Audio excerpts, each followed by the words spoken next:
أعوذ بالله من الشيطان الرجيم. بسم الله الرحمن الرحيم. الحمد لله رب العالمين. الرحمن الرحيم.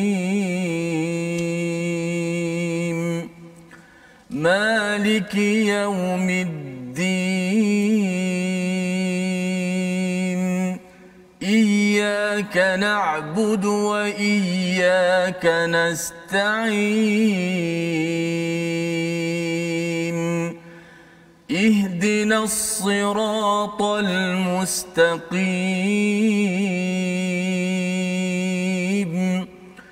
صراط الذين أنعمت عليهم غير المغضوب عليهم ولا الضالين.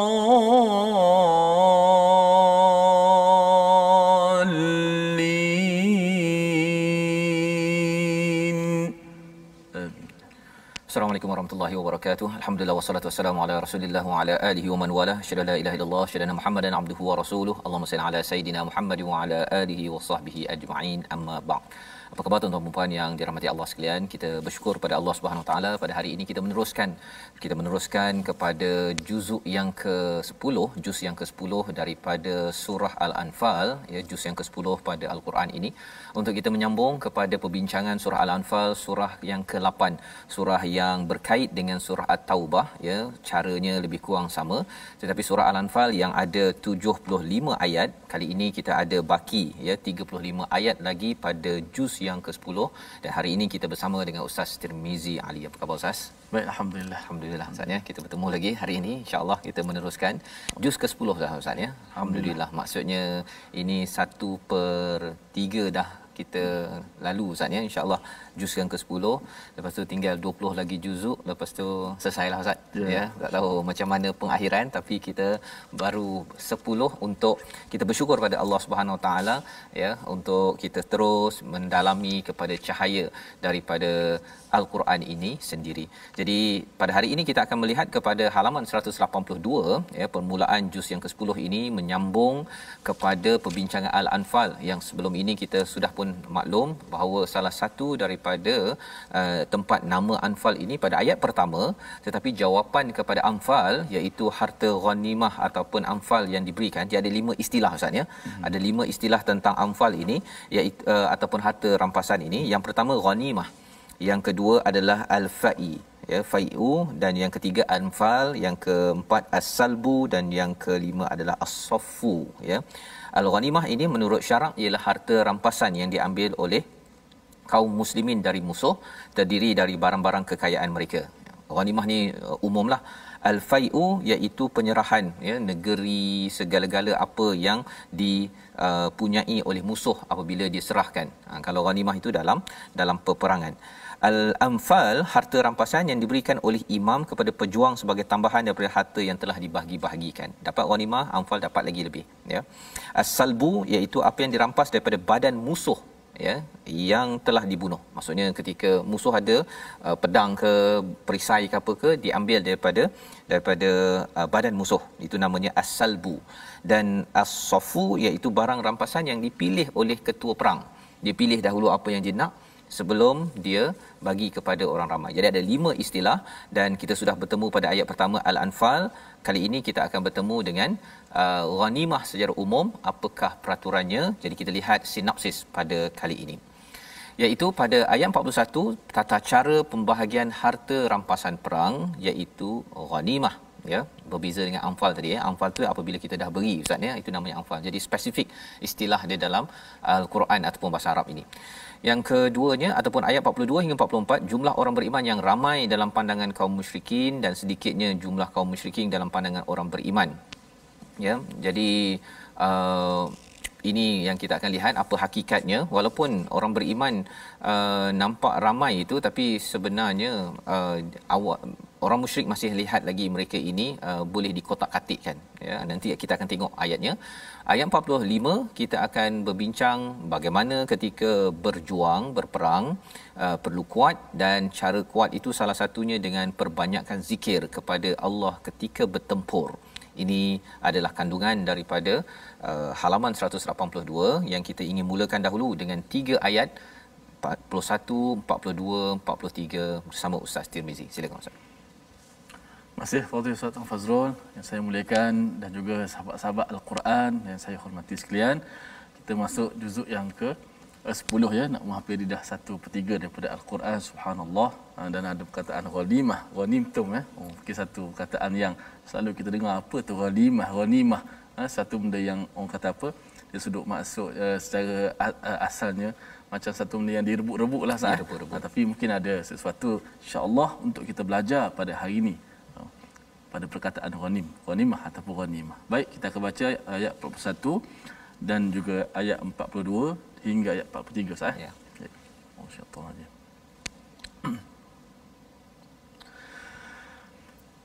أعوذ بالله من الشيطان الرجيم واعلموا أنما غنمتم من شيء فأن لله خمسه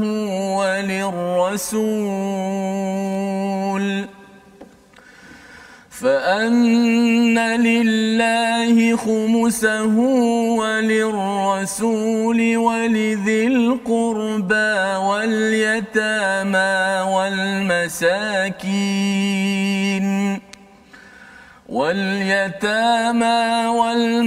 والمساكين وابن السبيل إن كنتم آمنتم بالله وما أنزلنا على عبدنا يوم الفرقان يوم التقى الجمعان والله على كل شيء قدير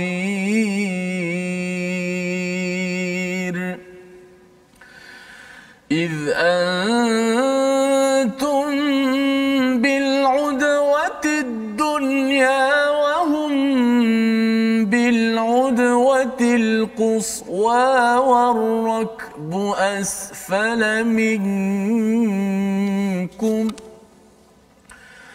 ولو تواعدتم لاختلفتم في الميعاد ولكن ليقضي الله أمرا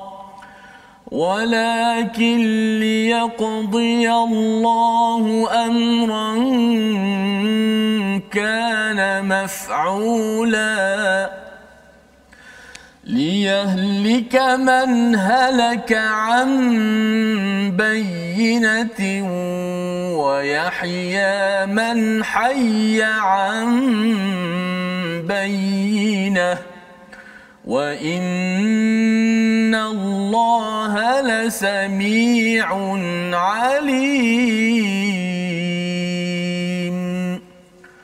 صدق الله العظيم. Surah Al-Azim, gitulah 3 ayat daripada surah Al-Anfal pada halaman 182 memulakan juz 10 kita.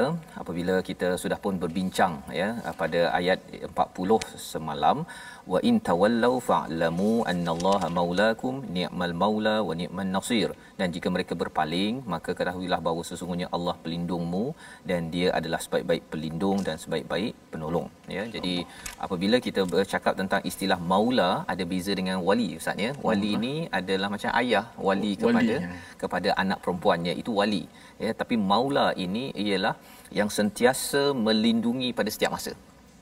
Ya, maksudnya ayah kita ayah perempuan, anak perempuan itu bukannya maula, dia adalah wali ya. Jadi bezanya apa? Maula ini adalah yang melindungi pada setiap masa ya. Wali dia pelindung, tetapi dia taklah, ayah bukannya muncul pada pukul 2 pagi contohnya, ataupun pada pukul 5 pagi ke, waktu anak itu stres ke apa ke, terutama kalau katakan dah berkahwin kan, contohnya adalah masalah ke apa ke, dia wali tapi dia bukan maula, ya. Maulanya adalah Allah Subhanahu Wa Taala sahaja, ya. Jadi perkataan yang digunakan pada ayat 40 ini amat penting, kerana maulana kita adalah siapa? Adalah Allah Subhanahu Wa Taala, terutama bila memberi semangat kepada orang-orang yang berperang, yang berjuang, ada orang yang berpaling ataupun yang bermusuh. Sebenarnya kita mungkin adalah wali, kawan-kawan yang melindungi, yang bersama dengan kita, tetapi hakikat sebenar-benarnya maulana ataupun maula kita adalah Allah Subhanahu Wa Taala. Jadi disambung pada ayat 41 ini, wa'lamu, ya. Kali ini Allah baru beri jawapan. Ya. Selepas dah tanya pada ayat pertama, yasalunaka 'anil anfal qulil anfalu lillahi war rasul. Anfal itu adalah untuk Allah dan Rasul. Anfal ini yang diberikan ustaz, ya. Ghanimah yang besarnya, anfal tu yang diberikan. Jadi maksudnya bukan semua perkara daripada ghanimah ini adalah untuk orang yang berjuang tersebut. Ini Allah nak beritahu ni, ya. Dan itu sebabnya sahabat bertanya anfal, dia tak tanya ghanimah. Ya, dia tanya anfal. Pasal anfal tu adalah untuk dia, untuk yang dia dapat. Jadi mula-mula anfal itu perlu dikumpulkan dulu, kumpulkan satu di depan Rasulullah. Lepas tu Rasulullah mengikut peraturan pada ayat 41 ini, maksudnya selepas dididik dengan 40 ayat barulah keluar jawapan. Ya, ceritanya apa? Ceritanya ialah apabila berjuang buat sesuatu perkara, mesti letak Allah dan Rasul tu dulu. Serahkan dulu. Allah, Rasul cakap apa? Ya, kalau Allah cakap okey ini 1/5 ikut daripada Allah dan Rasul. Kalau ikut kepada manusia, dia memang nak semua ustaz. Saya yang berjuang, sepatutnya saya lah yang dapat semua. Itu psikologi manusia kan. Cabaran ustaz. Cabaran, ya. Kalau bisnes ke apa ke, dia kalau boleh dia nak dapat semua. Pasal dia kata mengapa saya dapat 10%? Contohnya kan. Mengapa saya dapat 20%? Sepatutnya saya nak dapat semua. Tetapi rupa-rupanya ada bahagian orang sana, ada bahagian orang sana yang perlu difahami, ya. Boleh tanya, tetapi jangan sampai melangkau Allah dan Rasul, ya.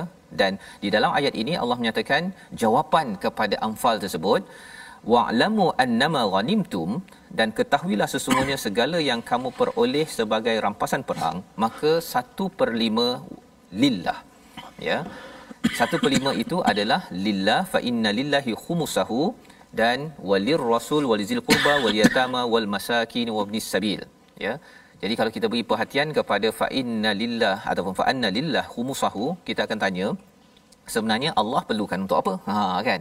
Sebenarnya dijelaskan pada walir rasul, iaitu waw itu bukannya waw dan Allah dan Rasul bagi 1/10 bukan begitu, ya. Maksudnya Allah di bahagian hak Allah itu 1/5 perlu diberikan pada siapa? Pada Rasul dan walizil qurba, dan juga ahli keluarga Nabi sallallahu alaihi wasallam, ya.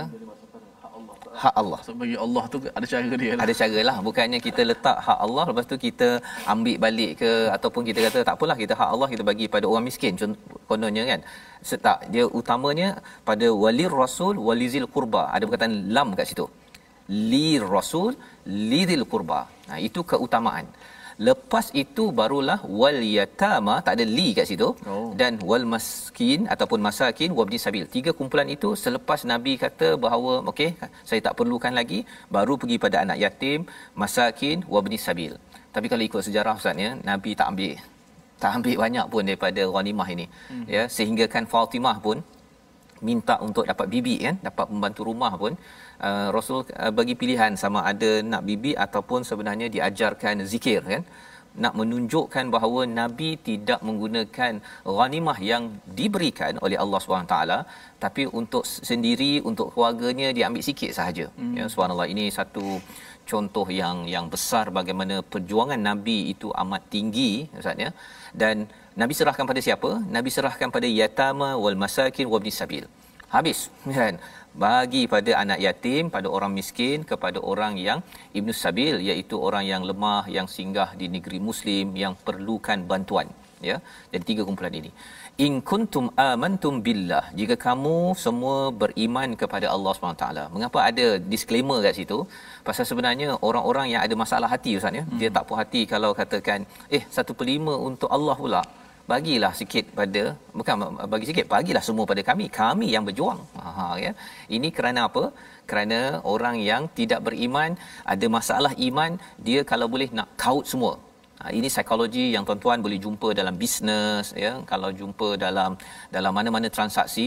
Kalau utamanya adalah bisnes berbanding Allah dan Rasul contohnya, dia akan minta semaksimum yang mungkin untuk dirinya. Wama anzalna ala abdina yaumal furqan yaumal taqal jam'an, ya, iaitu maksudnya apa?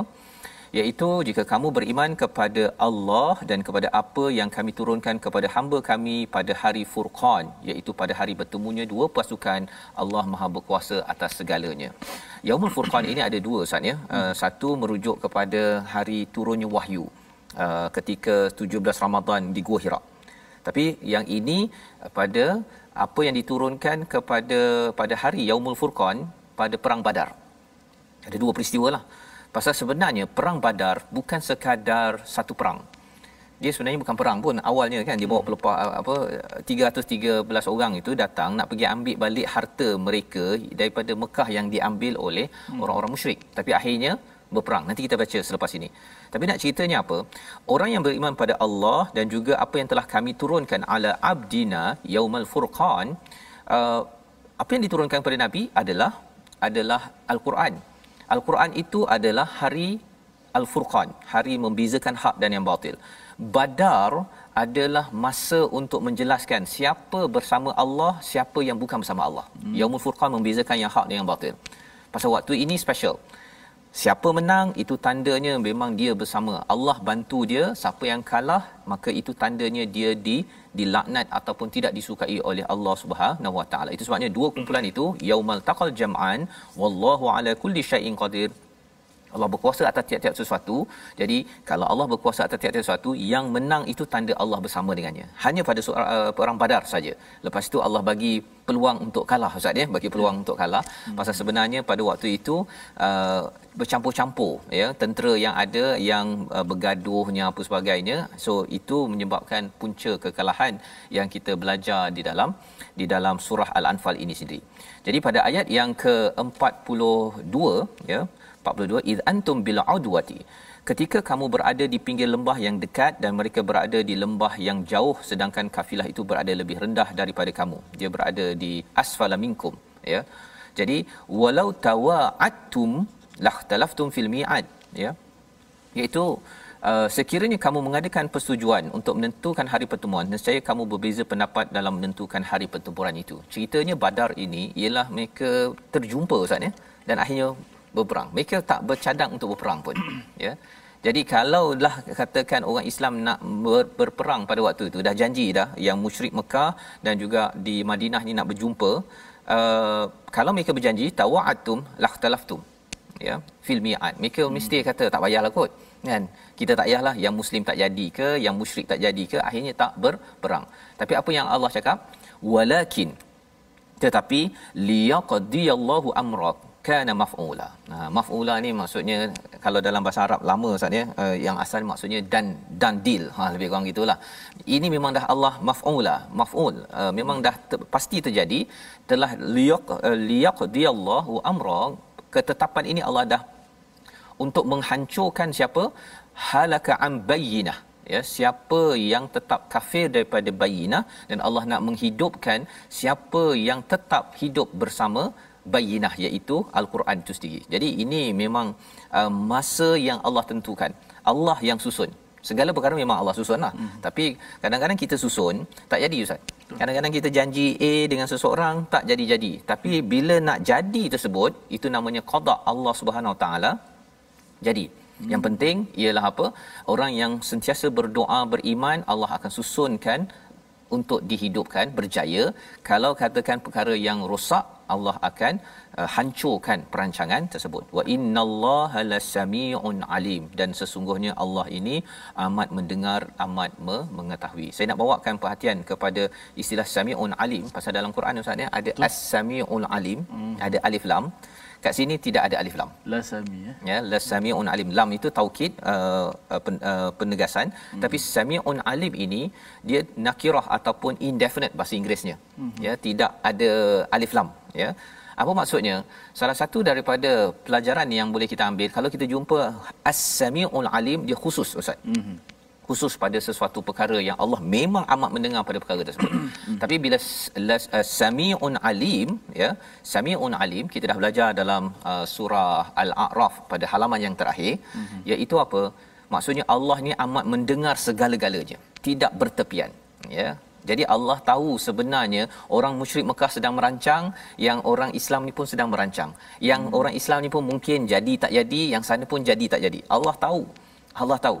Dan dalam konteks kita sekarang, semua perkara yang kita rancang, ya, sebenarnya Allah tahu. Kalau ada orang nak buat baik, Allah tahu. Kalau orang yang buat tak baik pun Allah tahu. Bersungguh-sungguh berjuang, Allah tahu. Yang nak hancurkan Islam pun Allah tahu. Ingatkan ada orang kata mengapa Palestin masih lagi dijajah, Ustaz, ya? Allah tahu sebenarnya. Dan salah satu cluenya ialah apa?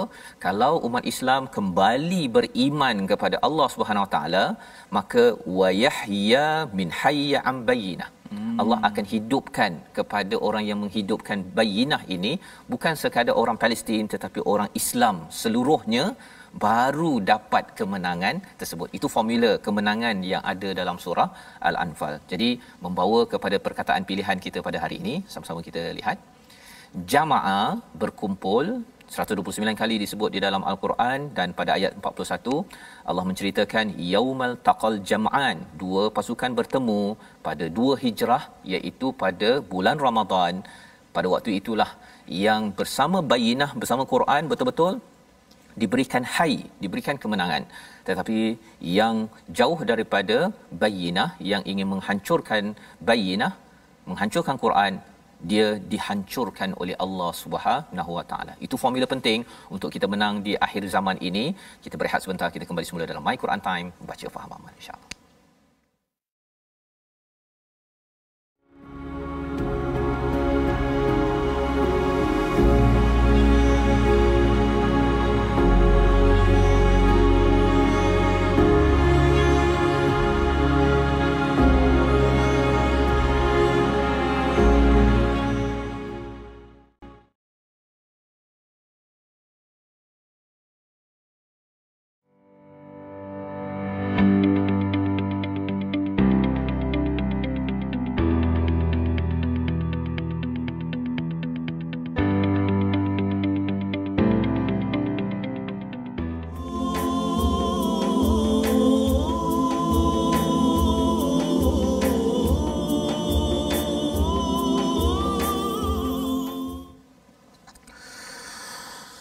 ربنا ولا تحملنا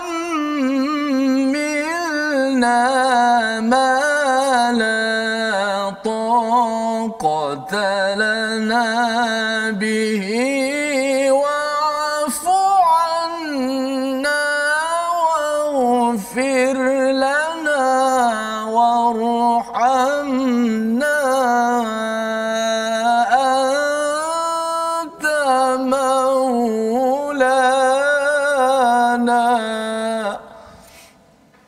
Wahai Tuhan kami, janganlah kau pikulkan kepada kami apa yang kami tidak terdaya memikulnya, dan maafkanlah kesalahan kami, serta ampunkanlah dosa kami, dan kau rahmatilah kami, ya Allah. Anta maulana, engkaulah sebenarnya merupakan penolong, pelindung kepada kami. Anta maulana, yang selalu kita baca perkataan anta maulana. Bagaimana Ustaz sebut tadi tentang wali, inilah maulana kita yang sebenar, yang menjadi pelindung kepada kita semua, insya-Allah. Alhamdulillah, satu doa yang saya petik daripada surah akhir, ayat terakhir surah Al-Baqarah. Alhamdulillah, kita teruskan masih kepada semua sahabat-sahabat Al-Quran kerana terus setia dalam My Quran Time. Moga-moga kita diampunkan dan dirahmati oleh Allah Subhanahu Wa Taala, dan Allah melindungi kita. Baik, seperti biasa, ulang kaji kita berkenaan dengan tajwid. Insya-Allah pada hari ini kita akan belajar hukum ikhfa, iaitu pada huruf ikhfa yang seterusnya, iaitu huruf fa. Huruf ikhfa yang seterusnya yang keberapa? Yang ke-13. yang ke-13 ya. Kita ada 15 dan hari ini huruf ke-13 huruf fa. Okey. Perkataannya adalah nun bertemu dengan fa pada satu kalimah, iaitu contoh yunfiquna. Selepas kita menyebut ya yang berbaris dhammah baris di depan yu, kita terus bersedia pergi kepada makhraj mana? Makhraj fa. Nun tu mana? Nun dah disembunyikan pada makhraj fa tu. Nun kekalkan pada gunnah saja di khayshum, di hidung. Fa dekat mana makhrajnya tuan-tuan? Fa makhrajnya di bibir kita. Gigi kacip menekan perut bibir. Batnus syafah. Perut bibir, sebut perut bibir dalam lah. Fa. Bukan bibir yang sebelah luar tu kan. Fa. Bukan gigi tu bukan kacip, bukan tekan bibir luar. Tekan bibir yang belah dalam tu. Fa. Maknanya selepas daripada ya, kita terus berpindah, bersedia pergi ke makhraj fa. Cuma jangan terus tekan fa dengan kuat. Dengung dulu. Habis tempoh dengung dipanjangkan, baru kita menekan betul-betul makhraj fa. Contoh hakadha yunfiqun. Contoh kedua faman farad. Contoh ketiga pada tanwin nafaqan fi.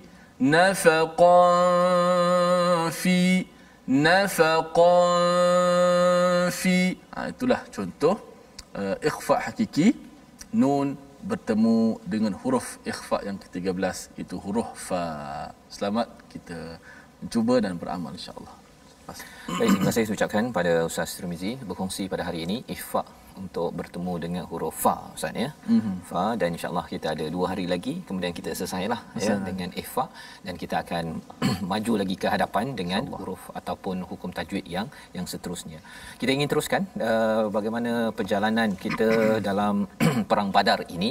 Ini diteruskan pada ayat 43, 44 dan 45, di mana sebelum kita pergi lebih jauh lagi pada ayat 43 ini, ayat 42 menerangkan pada lokasi bagaimana Nabi berperang ataupun berjuang. Kalau kita tengok pada Amazing Quran ini, ada kisah Nabi bersama Al-Habab bin Munzir, salah seorang sahabat pada perang Badar ini, yang disampaikan oleh Mustafa As-Sibai dalam As-Sirah Nabawiyah. Mereka berjalan Ustaz ya sampai ke sumber air, dan Al-Habab ini tanya kepada Nabi, wahai Rasulullah, adakah ini wahyu kena duduk dekat sini ataupun ada tempat lain yang kita boleh pergi maju ataupun mundur? Kata Nabi, ini tidak, ini adalah sekadar pendapat dan strategi perang. Maka Al-Habab mencadangkan agar Nabi bergerak sedikit ya, jauh sikit. Kerana apa? Nak menghalang daripada sumber mata air Badar daripada kaum kafir. Ya, pasal apa? Pasal bila mereka dah ramai datang 1000 orang, bila tak ada air, maka mereka pun akan jadi lemah ya. Jadi penakkulan ataupun cara membuat keputusan, mengambil kira keperluan fizikal, keperluan mental, strategi amat dititik beratkan. Dan lebih daripada itu, menurut Mustafa As-Sibai, ialah Nabi mengambil pendapat kepada ahli masyarakat ataupun sahabat, kerana itu akan memberikan semangat buy-in daripada sahabat. Pasal ini adalah perang pertama Ustaz ya. Bukan mudah nak berperang. Ini bukannya sekadar nak perang game pakai video game ke apa ke. Ini kena bawa pedang, ataupun kena bukan bawa pedang, pasal itu mereka tak ada pedang lagi, tapi kena berjuang nyawa mereka. Jadi Nabi bercakap, bercampur, bertanya pendapat sebelum memulakan perang tersebut. Jadi apakah cara Allah membantu tentera Badar? Kita lihat pada ayat 43. Kita mulakan bacaan bersama Ustaz Tirmizi. Baik, alhamdulillah kita teruskan ayat 43 hingga 45, lengkapkan muka surat yang pertama pada juzuk yang ke-10 ini. Begitu menarik penerangan demi penerangan tadi berkaitan dengan perang. Bukan sekadar nampak perang itu nampak ganas saja, tapi ada ilmu di sebalik peperangan yang nampak sebenarnya nilai yang begitu hebat yang boleh kita terapkan dalam kehidupan kita. Masya-Allah, subhanallah. Auzubillahi minasyaitanir rajim. إذ يريكهم الله في منامك قليلا ولو أراكهم كثيرا لفشلتم ولتنازعتم في الأمر وَلَتَنَازَعْتُمْ فِي الْأَمْرِ وَلَكِنَّ اللَّهَ سَلَّمَ إِنَّهُ عَلِيمٌ بِذَاتِ الصُّدُورِ وَإِذْ يُرِيكُمُوهُمْ إِذِ الْتَقَيْتُمْ فِي أَعْيُنِكُمْ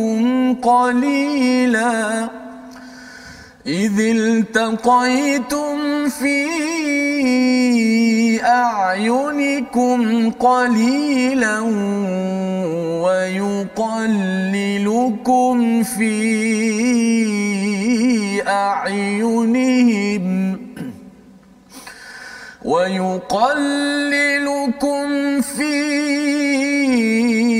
أَعْيُنِهِمْ لِيَقْضِيَ اللَّهُ أَمْرًا كَانَ مَفْعُولًا وَإِلَى اللَّهِ تُرْجَعُ الْأُمُورُ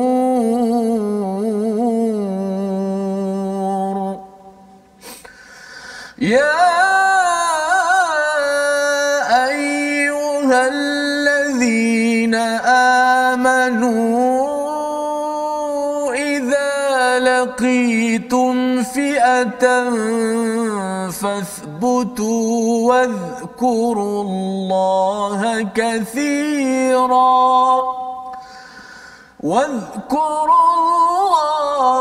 كَثِيرًا لَعَلَّكُمْ تُفْلِحُونَ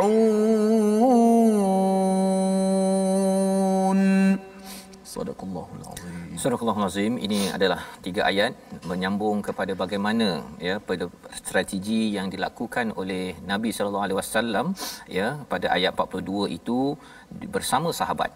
Pada ayat 43 apa yang berlaku, ini bukan strategi daripada Nabi tetapi ini adalah God intervention ya, itu bantuan daripada Allah Subhanahu Wa Taala. Apa bantuan Allah? Ingatlah ketika Allah memperlihatkan mereka di dalam mimpimu. Mimpi siapa? Mimpi Nabi sallallahu alaihi wasallam berjumlah sedikit. Nabi nampak bahawa tentera musyrik itu sedikit, qalilan ya.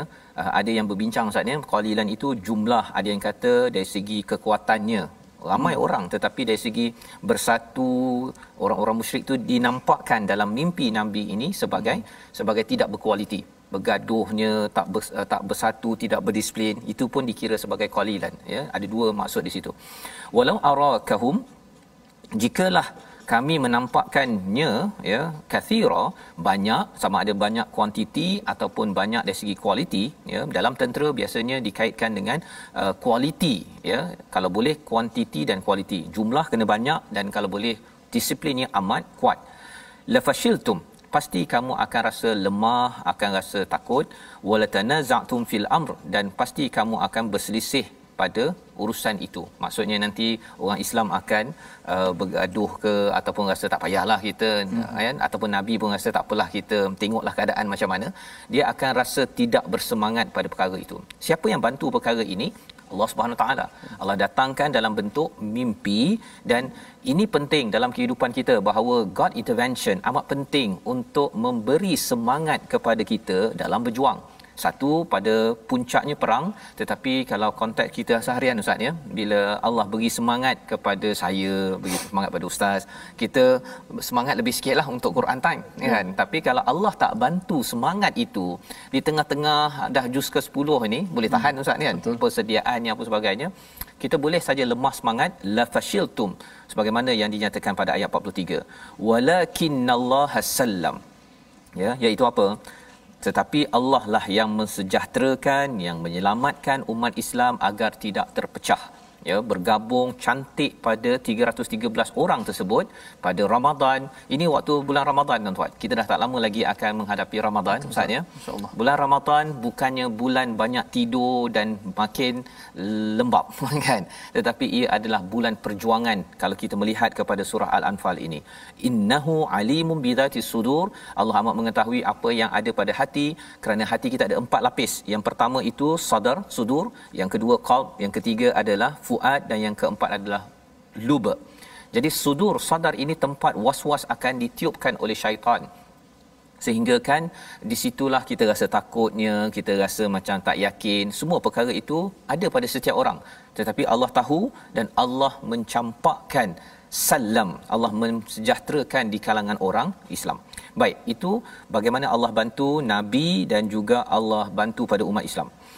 Wa idh yurikumuhum, dan ketika Allah memperlihatkan mereka kepadamu ketika kamu berjumpa dengan mereka berjumlah sedikit menurut penglihatan matamu, dan kamu diperlihatkan olehnya berjumlah sedikit menurut penglihatan mereka. Ini dah masuk kepada medan perang Ustaz ya.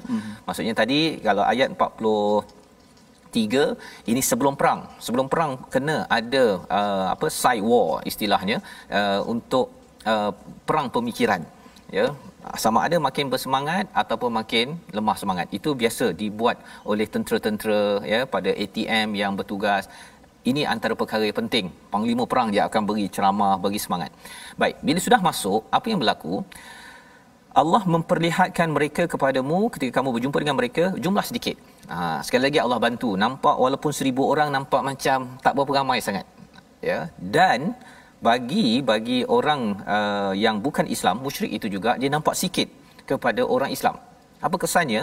Kesan kepada orang Islam dia makin berdisiplin. Kita boleh kalahkan ni, semangat ya. Dahlah Allah salam, Allah beri kesejahteraan. Sebelum bila dah masuk itu pun rasa memang betul. Bukan tipulah, mimpi ataupun ketenangan yang ada tu bukan tipu. Memang dia nampak begitu. Tetapi bagi orang yang bukan Islam, apa yang berlaku?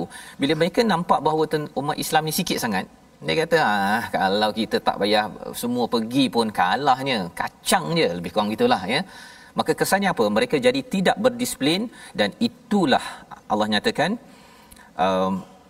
liyaqdi Allahu amran kana maf'ula wa ila Allahi turja'ul umur, ya, iaitu ini adalah ketetapan daripada Allah yang dandil. Memang Allah nak bagi menang dah ini. Wa ilallahi turja'ul umur, semua urusan ini kembali balik kepada Allah Subhanahu taala.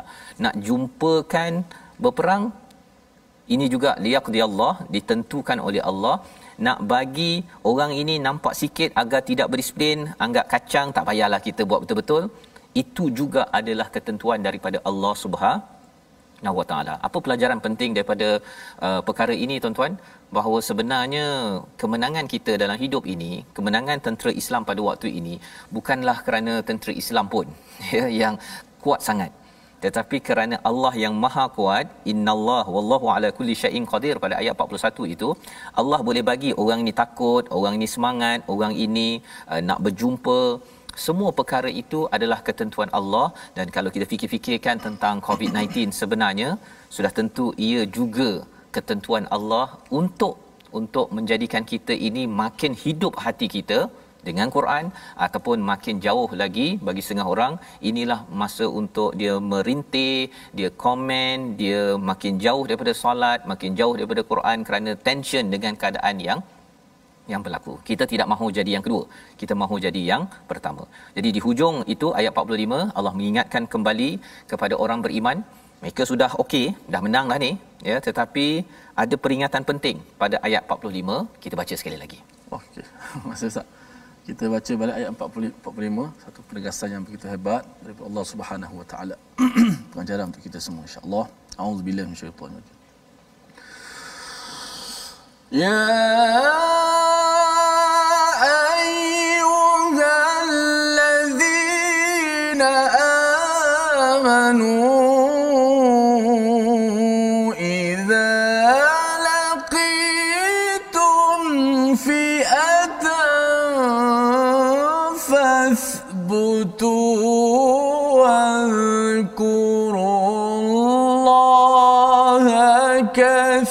كثيرا واذكروا الله كثيرا لعلكم تفلحون.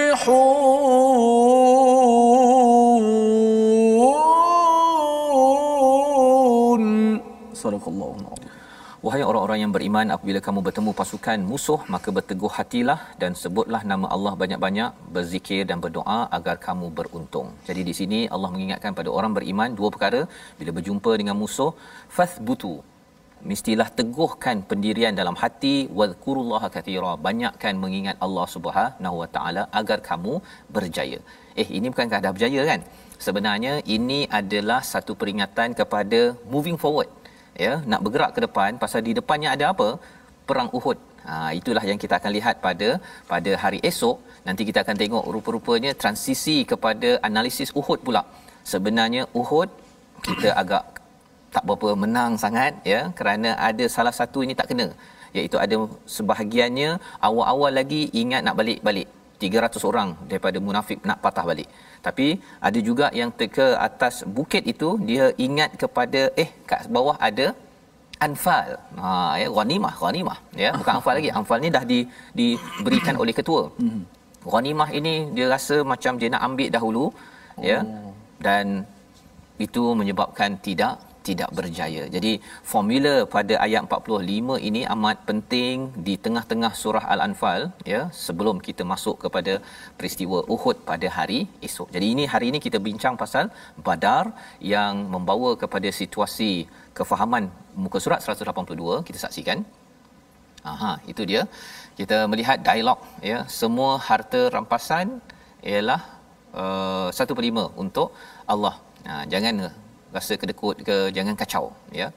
Dan lebih daripada itu, sebelah kanan itu campsite itu, macam mana nak susun strategi itu dibuat oleh orang musyrik, ya. Dan dalam masa yang sama Rasulullah dah kasih alamat musuh kalah, ada tak ramai. Okey, jadi ini di antara musuh dan juga orang Islam ada cara melihat yang berbeza sebagai salah satu daripada bantuan daripada Allah Subhanahu taala. Sama macam kita zaman ini, kadang-kadang orang tak nak beli produk kita pun Allah nak bagi beli tu boleh saja anytime, ya. Tapi kalau kita usaha macam-macam pun, kalau kita tidak minta Allah, mungkin ia tidak berkesan. Membawa kepada resolusi kita pada hari ini, selalu berdoa agar Allah membimbing kita untuk membuat perancangan terbaik dalam hidup.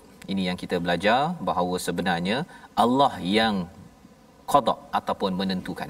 Yang kedua, selalu sedar manusia mudah bertelagah untuk sesuatu perjuangan kecuali dibantu Allah. Badar sebenarnya mungkin tidak berlaku kecuali apabila Allah menentukan, maka ia berlaku. Yang ketiga, kuatkan semangat dengan perbanyakkan zikir kepada Allah. Itu perjuangan, itu bekalan untuk perjuangan di medan perang, perjuangan dalam hidup seharian. Kita berdoa agar Allah menjadikan kita di kalangan ahli zikr yang selalu mengingat Allah, kuat sehingga berjaya, insya-Allah. Baik, terima kasih Fadil Ustaz Fazrul. Saya teringat sebuah hadis bila sebut tentang ghanimah tadi kan, tentang satu benda yang nak berebut. Lepas ni ada cerita lagi hebat tentang perang seterusnya. Ada satu hadis sebut tentang daripada Ibnu Abbas, ightanim khamsan qabla khamsin. Dia guna perkataan ightanim daripada ghanimah tadi sebut, sesuatu yang direbut. Tapi dalam hadis ni Nabi sebut ightanim khamsan, kamu rebutlah, dengan maksud kamu kena rebut apa dia? 5 perkara sebelum datang 5 perkara. Seperti mana masa muda kita sebelum datang waktu tua, sihat sebelum sakit, kaya sebelum datang waktu miskin kita, lapang sebelum datang sibuk, dan hidup sebelum datang mati kita. Moga-moga kita menjadikan 24 jam yang Allah Taala beri kepada kita ni satu cabaran, ujian kepada kita ni, untuk kita sentiasa berwaspada. Kita rebutlah apa yang peluang yang terbaik yang Allah Subhanahu Wa Taala berikan kepada kita. Sama-sama kita berdoa. Bismillahirrahmanirrahim. Alhamdulillah wassalatu wassalamu ala Rasulillah. Rabbana wa la tuhammilna ma la taqata lana bih wa'fu 'anna waghfir lana warhamna anta maulana fansurna 'alal qaumil kafirin. Wahai Tuhan kami, janganlah kau pikulkan kepada kami apa sesuatu yang kami tidak mampu terdaya untuk kami memikulnya, ya Allah. Oleh itu, ya Allah, maafkanlah kami, ya Allah. Ya Allah, ampunkanlah dosa-dosa kami ini, ya Allah. Ya Allah, kau rahmatilah kami, ya Allah. Engkaulah yang pelindung kami ini, ya Allah. Anta maulana fansurna 'alal qaumil kafirin. Tolonglah kami, bantulah kami, berikanlah kemenangan kami dalam perjuangan kami dan dalam menentang musuh-musuh kami, ya Allah. Ya Allah, berikanlah waktu muda kami waktu muda yang barakah ya Allah, dan waktu tua yang sentiasa kami mengharapkan akan redha daripada-Mu ya Allah, dan waktu sihat dan sakit kami sentiasa ingat kepada-Mu ya Allah. Ampunkanlah dosa-dosa kami ini ya Allah. Amin ya rabbal alamin. Walhamdulillah. Amin ya rabbal alamin. Terima kasih diucapkan pada Ustaz Tirmizi ya. Kita bersyukur pada Allah Subhanahu taala dengan pelajaran yang kita dapat daripada halaman 182 ini, agar kita jelas bahawa pertolongan Allah itu penting dalam perjuangan. Inilah yang kita ingin sebarkan dalam tabung gerakan Al-Quran sebagai satu platform tuan-tuan. Kita bersama, kita membawakan berjuang tentang nilai Al-Quran, dan sudah pastinya kita membuat perkara ini kerana apa? Bukan kerana manusia, tetapi kerana kita perlukan intervention, bantuan daripada Allah Subhanahu Wa Taala. Jadi insya-Allah kita bertemu pada jam 5, pada jam 10 dan 6 pagi. Rancangan ini dibawakan oleh Mufas yang mendoakan tuan-tuan terus berjuang, pastikan nilai Islam dan Quran ini diangkat mengikut disiplin Nabi dalam halaman 182. My Quran Time, baca faham amal insya-Allah.